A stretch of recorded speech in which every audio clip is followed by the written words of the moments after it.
Thank you for coming, Jeremy. We've known each other a long time. It's been really neat to see what you've done in your career. And you asked me actually at the end of, is there anything new in neurosurgery? I'm like, well, not really.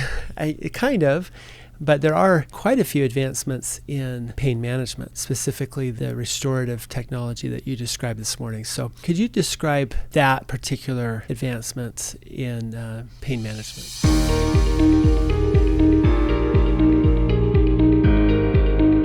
This restorative neurostimulator really is the first of its kind that actually gives us the option to present patients with a treatment that not only helps their pain, but it does help their overall physical wellness and conditioning.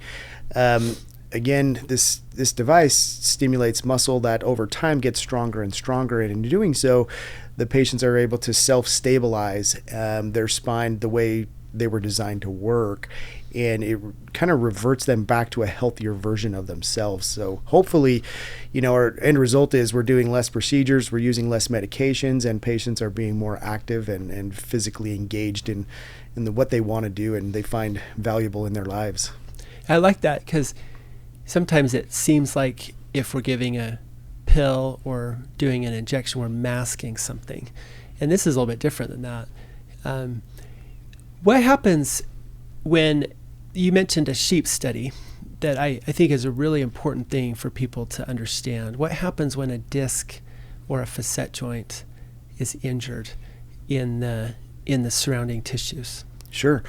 So the early response, the muscles start to, they just kind of shut down as a reflex response. It's called reflex inhibition. Mm-hmm. So the segment that's hurt tries not to be moved automatically by weakening some muscles but overusing other muscles to kind of brace as well.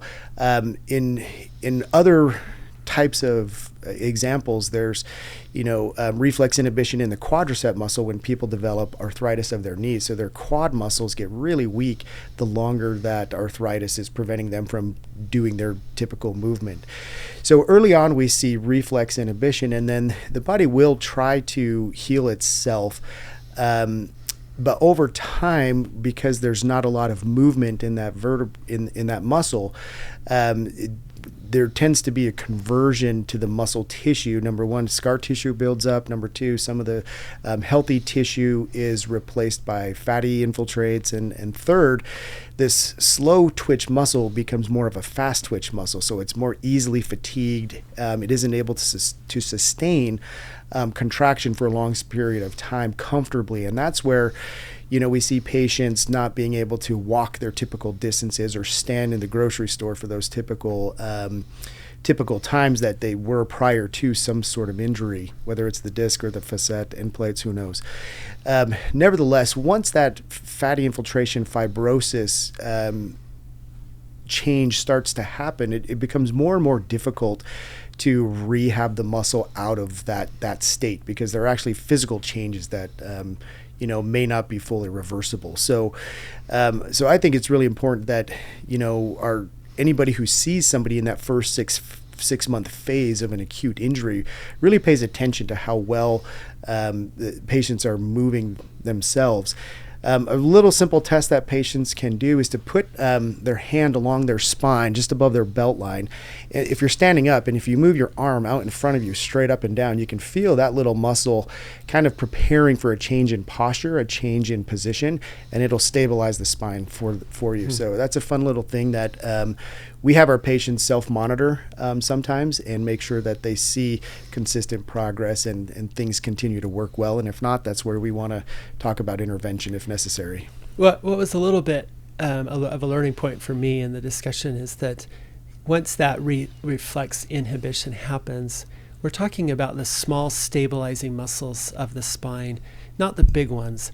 And so it's not easy for a physical therapist to directly target those small stabilizing muscles without also bringing in the big muscles. And it's those big muscles that are trying to overcompensate for an underlying issue and creating the spasms and the tightness that we can't ever quite unravel.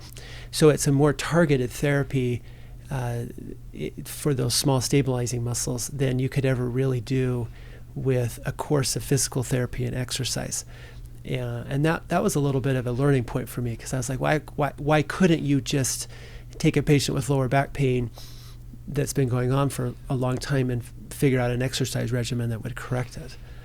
Yeah. That was tried. That was exactly the question that was asked in that pivotal B trial, where those patients had, long-standing pain, and the average number of PT visits for those patients was 35.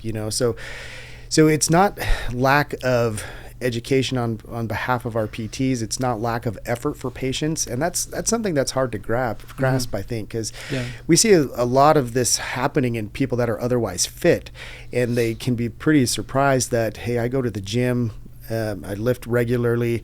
Why is that muscle not responding, and why do I have this back pain?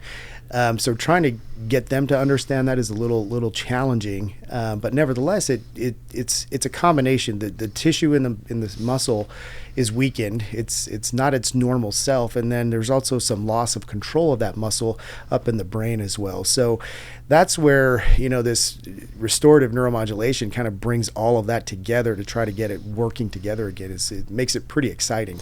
It is good. I think there's probably a lot of these patients that have seen somebody like me and been told, well, your MRI looks just fine, you don't need surgery. And they're like, well, I've tried physical therapy, and I've tried injections, and I've tried medication, and I've tried stretching and yoga, and I've gone to the gym, and I'm doing all the right things, and now you're telling me that there's not a treatment for me. And I think there's probably quite a few people out there that really ought to explore this as an option for them. Yeah, it's funny you say that. When I was first looking for, patients that may benefit for this treatment, I was keeping track of everybody that I identified as somebody who had atrophy on their MRI. I gave up after about 2 weeks, because about 99% of the patients that came into the clinic already have that, because I'm seeing them later, in their therapy process. So, yeah. When you look for it, it's there. Yes. Yeah, okay. Well, thanks for coming. Appreciate all you do and all that you do for the patients, and then to come and give us some insight into this really pretty exciting and novel therapy. Yeah, thanks for having me. And again, it's always great working with you and your team. So thanks. Great outcomes together.